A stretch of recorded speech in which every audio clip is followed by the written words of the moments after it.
Hello friends, welcome to my YouTube channel I Q study with पवन।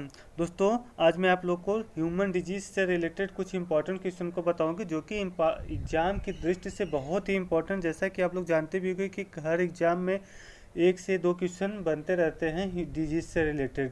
तो ये science का बहुत ही इंपॉर्टेंट लेसन है। ठीक है, चलिए तो मैं आप लोग को बताता हूँ। तो पहले तो आप लोग ये जान लीजिए कुछ ऐसे टॉपिक के बारे में जो कि अक्सर एग्जाम में पूछे जाते हैं, उनको जान लीजिए। जैसे जीवाणु से कौन कौन सा रोग होता है, तो जीवाणु से कौन कौन सा रोग होता है जनरली जानते रहिए, इसको रटने की ज़रूरत नहीं है। आप लोग इसको 3 से 4 बार पढ़ेंगे तो आपको खुद ही ये याद हो जाएगा, अच्छे से आप समझ जाएंगे इस टॉपिक को। तो पहले जीवाणु से समझ लीजिए, जीवाणु से कौन कौन सा रोग होता है। हैजा, डिप्थीरिया, टीबी, टाइफाइड, कुकर खांसी, प्लेग और टिटनेस। ये जो बीमारी है वो किससे होती है, वो जीवाणु से होती है। ठीक है, उसके बाद वायरस से कौन कौन सी बीमारी होती है, तो एड्स, चेचक, पीलिया, डेंगू, पोलियो। ये जो बीमारी होती है वो वायरस से होती है। और भी बीमारी होती है वायरस से, लेकिन ये जनरली एग्जाम में ये पूछे जाते हैं तो मैंने इन्हीं का नाम मेंशन किया हुआ है। और प्रोटोजोआ से कौन कौन सी बीमारी होती है, मलेरिया, पायरिया, सोने की बीमारी। ये जो बीमारी होती है वो किससे होती है, प्रोटोजोआ से होती है। और किस कवक कवक से कौन कौन सी बीमारी, फंजाई को देखो, फंजाई को कभी कभी फफूद भी लिखा जाता है, तो वो कवक और फंजाई फफूद तीनों एक ही है। तो इससे कौन कौन सी बीमारी होती है, दमा, एथलीट, खाज, गंजापन और दांत। ये सब बीमारी किससे होती है, कवक से होती है। तो चलिए हम लोग क्वेश्चन को सॉल्व करते हैं। आप इन चीज़ों को जानते रहिए। चलिए ठीक है, पहला क्वेश्चन है, शरीर के शरीर के जोड़ों में गठिया रोग निम्न में से किसके जमाव से होता है। तो दोस्तों, गठिया रोग किसके जमाव से होता है। गठिया रोग में क्या होता है दोस्तों, कि जो जोड़ें होती है वो दर्द करने लगती है। जब हमारे शरीर में किडनी में यूरिया की मात्रा ज़्यादा और यूरिन की मात्रा जो होती है ज़्यादा बनने लगती है, तो क्या होता है, यूरिक एसिड जो होता है वो जोड़ों पे एकत्रित होने लगती है, जिसकी वजह से क्या होता है कि ये जो जोड़ होते हैं वो दर्द करने लगते हैं। ठीक है, तो यूरिक एसिड के एकत्रित होने से, जमाव होने से क्या होता है, गठिया रोग होता है। तो ऑप्शन बी इसका राइट आंसर है। नेक्स्ट क्वेश्चन है, मलेरिया से प्रभावित होने वाला अंग है। दोस्तों, मलेरिया से क्वेश्चन बनते रहते हैं, बहुत इससे इंपॉर्टेंट क्वेश्चन बनते हैं। इससे एक क्वेश्चन ये बनता है कि मलेरिया किससे होता है। तो दोस्तों, मलेरिया जो होता है वो प्रोटोजोआ से होता है। प्रोटोजोआ क्या, उस प्रोटोजोआ का क्या नाम है, मलेरिया जो प्रोटोजोआ से क्या होता है, प्लाज्मोडियम होता है। उस प्रोटोजोआ का क्या नाम है, प्लाज्मोडियम से होता है। इससे क्वेश्चन ये बताया कि इसके वाहक मत कौन से है। तो मलेरिया जो होता है वो प्लाज्मोडियम से होता है, लेकिन इसके वाहक जो होता है मादा एनाफिलीज होता है। मादा एनाफिलीज मच्छर जो होती है वो मलेरिया का वाहक होती है। ठीक है, और ये किस अंग को प्रभावित करता है, मलेरिया स्प्लीन को प्रभावित करता है, प्लीहा, इसे तिल्ली भी कहते हैं। ठीक है, मलेरिया किसे प्रभावित करता है, स्प्लीन को प्रभावित करता है। ऑप्शन डी इसका राइट आंसर है। नेक्स्ट क्वेश्चन है, निम्न में से कौन सा रोग कीट के काटने से होता है। तो दोस्तों, कौन सा रोग होता है जो कीट के काटने से होता है, स्कर्वी, निमोनिया, दमा, ये कीट के काटने से नहीं होते हैं। डेंगू जो होता है दोस्तों वो कीट के काटने से होता है। ठीक है, ऑप्शन बी इसका राइट आंसर है। डेंगू में क्या होता है कि जो हमारी बॉडी उसमें एकदम तेज बुखार, जोड़ों में दर्द होने लगता है, और इसमें क्या होता है कि हमारे शरीर में प्लेटलेट्स की मात्रा क्या होती है, कम हो जाती है। ठीक है, नेक्स्ट क्वेश्चन है, डेंगू एक बुखार है जो उत्पन्न होता है तथा दूसरे मनुष्य में पहुंचता है। तो दोस्तों, डेंगू किससे उत्पन्न होता है, डेंगू जो होता है वो वायरस से उत्पन्न होता है। और किस दूसरे मनुष्यों में कैसे पहुंचता है, मादा एडीज मच्छर द्वारा। मादा एडीज मच्छर जो होती है वो डेंगू के वाहक होती है। तो मादा एडीज मच्छर द्वारा डेंगू जो होता है वो दूसरे इंसानों में पहुंचता है। ठीक है, ऑप्शन ए इसका राइट आंसर है। नेक्स्ट क्वेश्चन है, डेंगू बुखार में किसकी कमी हो जाती है। दोस्तों, डेंगू में किसकी कमी हो जाती है, मैं आपको अभी पहले ही बता रहा था कि डेंगू में क्या होता है, प्लेटलेट्स की कमी हो जाती है। ऑप्शन ए इसका राइट आंसर है। डेंगू में किस चीज़ की कमी हो जाती है, प्लेटलेट्स की कमी हो जाती है। नेक्स्ट क्वेश्चन दोस्तों, एंथोफोबिया निम्न का डर है। दोस्तों, एंथोफोबिया में क्या होता है, फोबिया का मतलब ही होता है कि डर। ठीक है, तो एंथोफोबिया में क्या होता है दोस्तों, कि कोई इंसान होता है वो क्या करता है, या फिर कोई भी होता है वो फूल या फूल के किसी भी भाग से डरता है। तो एंथोफोबिया में किससे डरते हैं लोग, पुष्पों से डरते हैं। ऑप्शन डी इसका राइट आंसर है। नेक्स्ट क्वेश्चन है, निम्न में से कौन सा रोग प्रोटोजोआ से होता है। तो दोस्तों, कौन सा रोग प्रोटोजोआ से होता है, अभी मैं आपको मलेरिया के बारे में बता ही रहा था कि मलेरिया किससे होता है, प्लाज्मोडियम प्रोटोजोआ से होता है। तो दोस्तों, इसमें क्या कहा है कि रोग कौन सा रोग प्रोटोजोआ से होता है, तो ऑप्शन ए इसका राइट आंसर है। मलेरिया रोग जो होता है वो किससे होता है, प्रोटोजोआ से होता है। और उस प्रोटोजोआ का क्या नाम है? प्लाज्मोडियम। नेक्स्ट क्वेश्चन है, हाइड्रोफोबिया किसके द्वारा होता है? तो दोस्तों हाइड्रोफोबिया जो होता है उसका एक और नाम है रेबीज। हाइड्रोफोबिया को हम लोग क्या करते हैं? रेबीज भी करते हैं। और हाइड्रोफोबिया किसके द्वारा होता है दोस्तों? वो वायरस के द्वारा होता है। ऑप्शन डी इसका राइट आंसर है। हाइड्रोफोबिया किसके द्वारा होता है? वायरस के द्वारा होता है। नेक्स्ट क्वेश्चन है, किस तत्व की कमी से घेंघा रोग हो जाता है? दोस्तों किस तत्व की कमी से घेंघा रोग होता है? तो आयोडीन की कमी से घेंघा रोग हो जाता है। जैसा कि आप लोग जानते भी होंगे, ये क्वेश्चन अक्सर एग्जाम में पूछ भी लिया जाता है। तो ये बहुत ही सिंपल क्वेश्चन है और इम्पोर्टेंट भी है। तो किस तत्व की कमी से घेंघा रोग होता है? इम्पोर्टेंट, आयोडीन से। नेक्स्ट क्वेश्चन है दोस्तों, निम्न में से कौन सा रोग कवक जनित है? दोस्तों मैं वहाँ आपको शुरू में ही कुछ रोग के बारे में डिटेल में बता दिया था कि कौन सा रोग किससे होता है। तो वो आप लोग उसको 2 से 3 बार पढ़ लीजिए, जैसे ताकि आपको कभी ध्यान आए या क्वेश्चन आए आपके, तो वो आपको उस चीज़ का पता चल जाए। 3 से 4 बार आप उसको लिख लेंगे तो आपको याद हो जाएगा, अच्छे से समझ जाएंगे। तो वहाँ पे मैं आपको बताया था कि जो गंजापन होता है वो कवक से होता है। ऑप्शन बी इसका राइट आंसर है। गंजापन जो होता है वो किससे होता है? कवक से होता है। ऑप्शन बी इसका राइट आंसर। नेक्स्ट क्वेश्चन है, बीएमडी परीक्षण किसकी जांच के लिए किया जाता है? दोस्तों ये अभी जल्दी में कम से कम 2 से 3 बार एग्जाम में आ चुका है कि बीएमडी परीक्षण किसके जांच के लिए किया था। तो पहले तो बीएमडी का फुल फॉर्म हम लोग जान लेते हैं। बीएमडी का फुल फॉर्म क्या होता है? Bone mineral density test. Bone mineral density test. तो जैसा कि हम लोग इसके फुल फॉर्म से भी पता चल रहा है कि ये हड्डी से रिलेटेड है।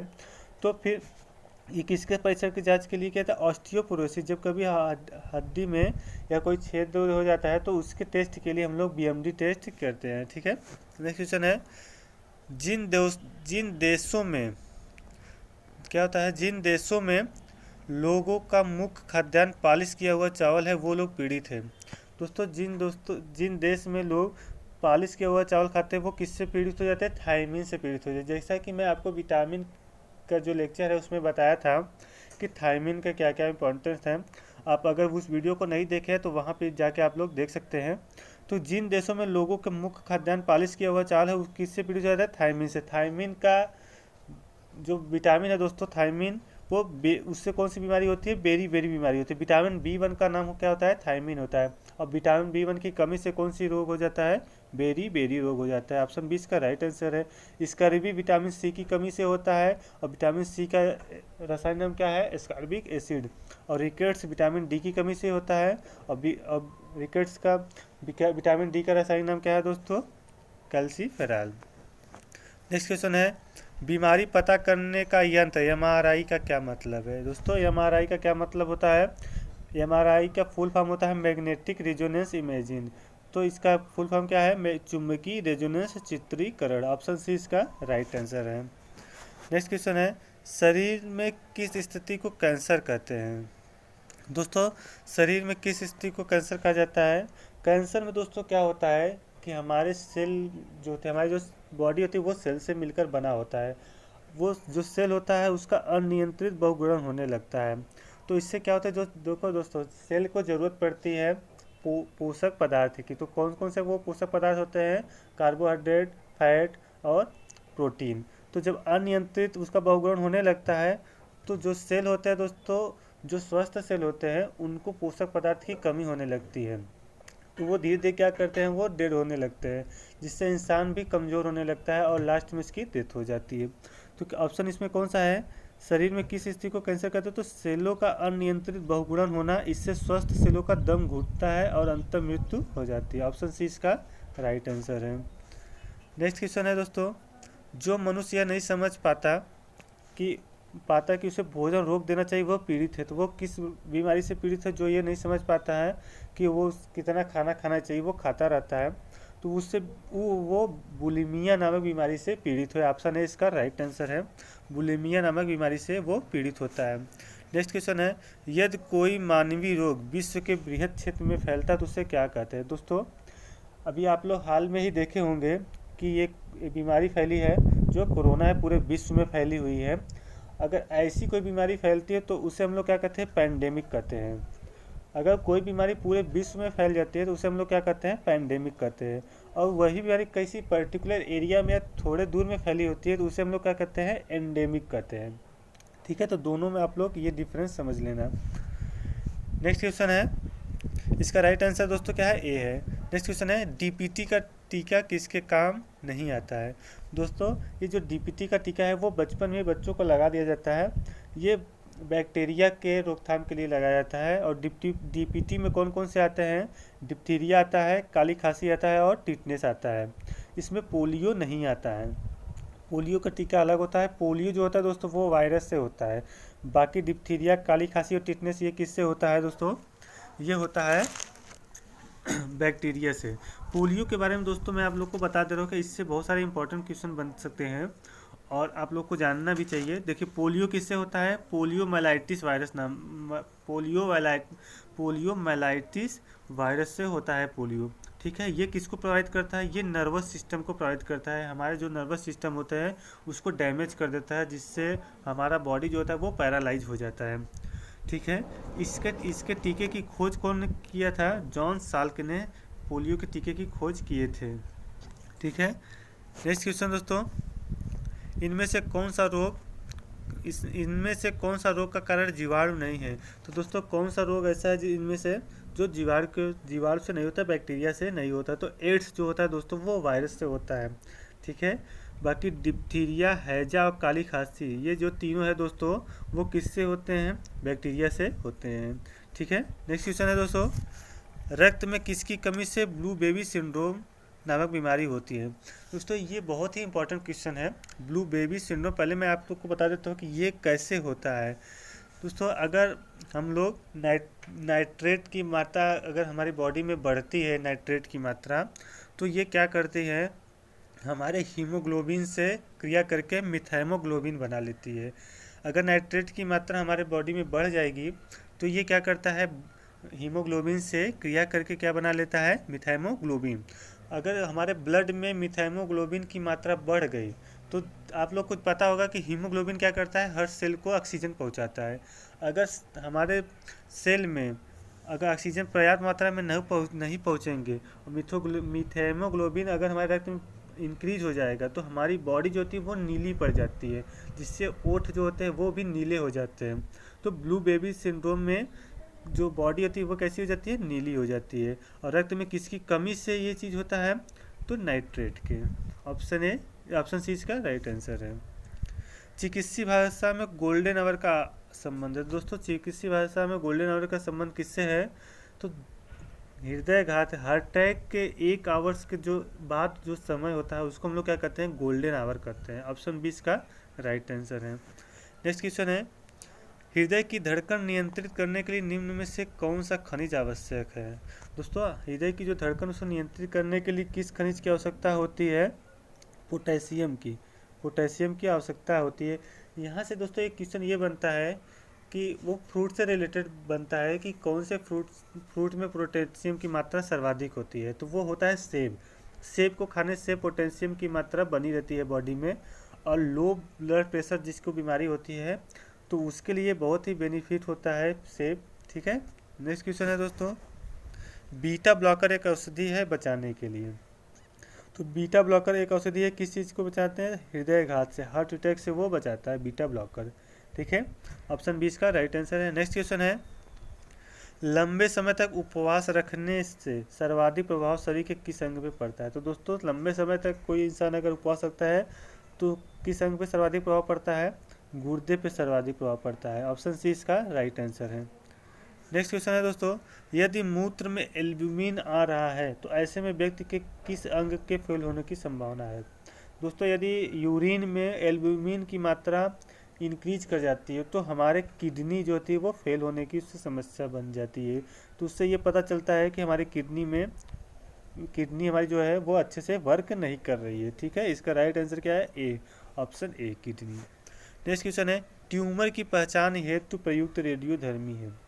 दोस्तों ट्यूमर की पहचान हेतु प्रयुक्त रेडियोधर्मी कौन सी है, ट्यूमर की पहचान के लिए जो रेडियोधर्मी है वो आर्सेनिक 74 है। आर्सेनिक 74 ट्यूमर की पहचान के लिए है। ऑप्शन सी इसका राइट आंसर है। कोबाल्ट 60 जो है तो दोस्त ये क्या करता है, कैंसर की पहचान के लिए इसे किया जाता है। एक क्वेश्चन यहाँ से बनता है कि कोबाल्ट 60 कौन सा रेज उत्पन्न करता है, अल्फा बीटा गामा। तो ये कोबाल्ट 60 जो है वो गामा रेज उत्पन्न करता है। और आयोडीन 131 जो रहता है दोस्तों, वो थायराइड ग्लैंड होती है जो उसकी सक्रियता की जांच की जाती है आयोडीन 131 से। ठीक है, नेक्स्ट क्वेश्चन है दोस्तों, कोबाल्ट 60 आमतौर पर विकिरण चिकित्सा में प्रयुक्त होता है क्योंकि यह उत्सर्जित करता है। जैसे मैं अभी बता ही रहा था आपको कि कोबाल्ट 60 क्या उत्पन्न करता है, गामा किरण उत्पन्न करता है। ऑप्शन डी इसका राइट आंसर है। नेक्स्ट क्वेश्चन है दोस्तों, रक्त कैंसर। रक्त कैंसर को दोस्तों हम लोग ल्यूकेमिया भी कहते हैं। रक्त कैंसर बीमारी की रोकथाम के लिए प्रयोग किए जाने वाला रेडियो समस्थानिक है। तो कौन सा रेडियो समस्थानिक है रक्त कैंसर बीमारी को पता करने के? तो वो है कोबाल्ट 60। ऑप्शन डी इसका राइट आंसर है, रक्त कैंसर। देखिए रक्त कैंसर में दोस्तों क्या होता है, हमारे जो शरीर होता है, शरीर के अंदर जो रक्त पाया जाता है उसमें WBC की मात्रा बढ़ने लगती है। WBC को हम लोग ल्यूकोप्लास्ट भी कहते हैं, श्वेत रक्त कोशिकाएं से हम लोग कहते हैं। तो WBC की मात्रा इंक्रीज होने लगती है हमारे जब किसी को रक्त कैंसर होता है, ब्लड कैंसर होता है। ठीक है, नेक्स्ट क्वेश्चन है, ल्यूकेमिया एक प्रकार का कैंसर जिसमें असाधारण बढ़ोतरी है। तो दोस्तों ल्यूकेमिया में असाधारण बढ़ोतरी किस चीज़ की हो जाती है, श्वेत रक्त कोशिकाओं की संख्या में। ऑप्शन सी इसका राइट आंसर है, श्वेत रक्त कोशिकाओं की संख्या में असाधारण वृद्धि होने लगती है ल्यूकेमिया में। नेक्स्ट क्वेश्चन है दोस्तों, अल्जाइमर रोग में मानव शरीर का कौन सा अंग प्रभावित होता है। दोस्तों अल्जाइमर रोग जो होता है वो अक्सर इंसानों में 45 प्लस में होता है, 45 की एज हो जाती है उसके बाद ही होता है अल्जाइमर रोग। उसमें क्या होता है कि जो हमारी मानसिक शक्ति होती है, जो याददाश्त होता है वो कमज़ोर होने लगता है, हमको कोई चीज़ जल्दी जल्दी भूलने लगती है। तो ये किस अंग को प्रभावित करता है, अल्जाइमर जो होता है दोस्तों ये प्रभावित करता है मस्तिष्क को। ऑप्शन सी इसका राइट आंसर है। नेक्स्ट क्वेश्चन है, हीमोफीलिया एक आनुवंशिक रोग है जो उत्पन्न करता है। दोस्तों हीमोफीलिया में क्या होता है, हीमोफीलिया बीमारी जिसको हो जाती है उसके जो होता है उसका जो रक्त होता है, रक्त का स्कंदन जल्दी नहीं होता है, रक्त का थक्का उसके अंदर जल्दी नहीं बनता है। अगर कहीं से उसको कट जाता है तो काफ़ी देर तक ब्लड का रिसाव होता रहता है। ठीक है, नेक्स्ट क्वेश्चन दोस्तों, पोलियो का वायरस शरीर में प्रवेश करता है। तो दोस्तों पोलियो का जो वायरस होता है वो शरीर में कहाँ से प्रवेश करता है, वो होता है दूषित भोजन तथा जल से। दूषित भोजन तथा जल से पोलियो का वायरस शरीर में प्रवेश करता है। और किस वायरस से पोलियो होता है, पोलियोमाइलाइटिस वायरस से पोलियो होता है। ठीक है, ये हमारे नर्वस सिस्टम को प्रभावित करता है और नर्वस सिस्टम को प्रभावित करने की वजह से हमारी बॉडी क्या होती है, वो पैरालाइज हो जाती है। नेक्स्ट क्वेश्चन है, मनुष्य के अंगों में से कौन सा एक हानिकारक विकिरण से सर्वाधिक प्रभावित होता है। तो कौन सा अंग मनुष्य का ऐसा होता है जो विकिरण से सर्वाधिक प्रभावित होता है, तो वो है दोस्तों आँख। हमारी आंखें जो होती है वो विकिरण से सबसे ज़्यादा प्रभावित होती है। ऑप्शन ए इसका राइट आंसर है। नेक्स्ट क्वेश्चन है, एथलीट फुट बीमारी होती है। तो दोस्तों एथलीट फुट जो होती है वो किससे होती है, वो किससे होती है, फंजाई से होती है। ऑप्शन बी इसका राइट आंसर है। फंजाई को ही हम लोग क्या कहते हैं, कवक कहते हैं या फिर फफूद भी कहते हैं हम लोग फंजाई को। ठीक है, नेक्स्ट क्वेश्चन दोस्तों, ब्रेन की बीमारी को पहचाना जाता है। यहाँ पे दोस्तों दो टर्म दिया है, EEG और ECG। EEG और ECG। ECG क्या होता है दोस्तों, यहाँ पे EEG लिखा गया है वो ECG होगा। इलेक्ट्रॉन कार्डियोग्राफ होता है वो ECG। और EEC क्या होता है दोस्तों, इलेक्ट्रॉन इलेक्ट्रोकार्डियोग्राफ। ठीक है, तो जो हमारे ब्रेन की बीमारी होती है वो किससे पहचाना जाता है, इलेक्ट्रॉन इलेक्ट्रोकार्डियोग्राफ से। ऑप्शन बी इसका राइट आंसर है। नेक्स्ट क्वेश्चन दोस्तों, डाउन सिंड्रोम एक आनुवंशिक विकार है जो होता है, आनुवंशिक जेनेटिक डिसऑर्डर है डाउन सिंड्रोम। वो किससे होता है दोस्तों, वो होता है गुणसूत्रों की संख्या में परिवर्तन के कारण। जनरली हमारी बॉडी में 46 क्रोमोजोम्स पाए जाते हैं, 23 पेयर क्रोमोजोम्स पाए जाते हैं। अगर क्रोमोजोम्स की संख्या 46 से कम या ज़्यादा होती है तो वो जो इंसान होता है वो किससे प्रभावित हो जाता है, डाउन सिंड्रोम से प्रभावित हो जाता है। नेक्स्ट क्वेश्चन दोस्तों, पैथोजिन जो समान जुकाम के लिए उत्तरदायी है। पैथोजिन दोस्तों जिसमें होता है नॉर्मल सर्दी जुकाम हो जाता है, छींक आता है, वो किससे होता है, रीनो वायरस से होता है। ऑप्शन इसका राइट आंसर है, पैथोजिन किससे होता है, रीनो वायरस से। नेक्स्ट क्वेश्चन है दोस्तों, हेपेटाइटिस रोग से मनुष्य शरीर का सीधा प्रभावित होने वाला अंग है। दोस्तों हेपेटाइटिस रोग किससे होता है, हेपेटाइटिस बी वायरस से होता है, हेपेटाइटिस बी वायरस से होता है। और इससे कौन सा अंग मनुष्य का प्रभावित होता है, वो होता है लीवर, यानी कि यकृत, लीवर प्रभावित होता है हेपेटाइटिस रोग से। नेक्स्ट क्वेश्चन है दोस्तों, निम्न में से कौन सा संक्रमित मच्छर के काटने से नहीं होता है। तो कौन सा इसमें से ऐसा है जो संक्रमित मच्छर के काटने से नहीं होता है? मलेरिया, डिप्थीरिया और हैजा। ये जो होता है दोस्तों, इसमें ऑप्शन कुछ गलत लग रहा है दोस्तों, यहाँ पे नहीं की जगह होता है, या नहीं होगा यहाँ पे। तो इसमें निम्न में से कौन सा संक्रमित जो मच्छर काटने से होता है? तो ये मलेरिया होता है। प्लेग दो दोस्तों होता है, यहाँ पे प्लेग मैं आपको बता दे रहा हूँ प्लेग किससे होता है। प्लेग जो होता है दोस्तों वो चूहे से होता है, चूहे से फैलता है। प्लेग जो होता है वो चूहे पे एक पिस्सू पाया जाता है, उसको क्या कहते हैं, पिस्सू जो होता है वो चूहे का अक्सर ब्लड चूसता रहता है। अगर वो पिस्सू क्या करता है, कभी कभी इंसान को काट लेता है, तो क्या होता है कि उससे भी प्लेग नामक बीमारी हो जाती है। और वो जो प्लेग होता है किस बैक्टीरिया से होता है? पास्चुरेला पेस्टिस नामक बैक्टीरिया से वो होता है। ठीक है, नेक्स्ट क्वेश्चन है दोस्तों, निम्न में से कौन सा रोग एक वायरस द्वारा होता है? तो कौन सा रोग इसमें से ऐसा है जो वायरस से होता है? तो वो है दोस्तों, वो है हेपेटाइटिस। हेपेटाइटिस जो होता है वो दोस्तों वो किससे होता है? वायरस से होता है। डिप्थीरिया और हैजा ये दोनों किससे होते हैं? बैक्टीरिया से होते हैं। मलेरिया किससे होता है दोस्तों? ये किससे होता है? प्लाज्मोडियम से होता है, जो कि प्रोटोजोआ होते हैं। नेक्स्ट क्वेश्चन दोस्तों, और ये आज की वीडियो का लास्ट क्वेश्चन है, और इसका दूसरा पार्ट भी आ जाएगा दोस्तों। इससे रिलेटेड जो भी क्वेश्चन बचे होंगे मैं उसको दूसरे पार्ट में उसको लेकर आऊँगा। तो आपको अगर ये वीडियो पसंद आई होगी तो आप इसे लाइक कर देना, और चैनल पे नए होंगे तो आप इसे सब्सक्राइब भी कर देना। ठीक है, तो लास्ट क्वेश्चन दोस्तों है, निम्न में से कौन सी जोड़ी गलत है? जो प्लेग होता है वो किससे होता है दोस्तों? वो चूहा से होता है, ये सही है। रेबीज जो होता है दोस्तों वो किससे होता है? कुत्ते के काटने से होता है। और पोलियो जो होता है वो बंदर, ये पोलियो जो होता है दोस्तों वो बंदर से नहीं होता। मैं आपको बताया था कि पोलियो वायरस से फैलता है, और किस वायरस से फैलता है? पोलियो माइलाइटिस वायरस से फैलता है। टेपवर्म जो होता है दोस्तों, इसमें टेपवर्म दिया है, जो टेपवर्म है वो सुअर से होता है। सुअर का जब कोई मांस अधपका खा लेता है तो उसे टेपवर्म नामक बीमारी हो जाती है। ठीक है दोस्तों, अगर आप लोग को ये वीडियो पसंद आई होगी तो अब इसे शेयर करें और लाइक भी करें और कमेंट भी करें चैनल पे। ठीक है, बाय बाय।